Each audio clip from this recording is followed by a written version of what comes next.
Hey you, and welcome to this video where I will help you out how to stop loss on ThinkMarkets. And if you want to stop loss, we go first to search instrument and search for BTC to go to Bitcoin US dollar.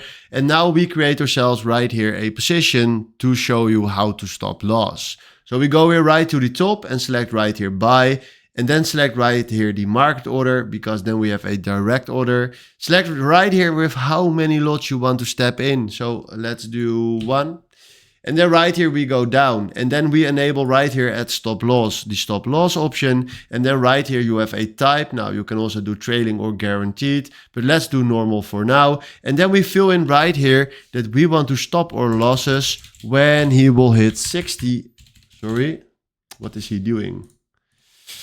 Let's do 60K right there. So right now, when he will go to the price at 60K, he will stop our losses immediately. So right now, if you click here on confirm buy and place order above my face cam, you see that we created right here a nice Bitcoin order. And here is at stop loss, a stop loss of 60K. So that means that when he will hit 60K, he will close our trade automatically.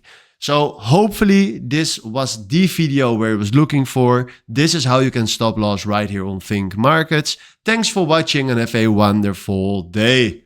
Ciao.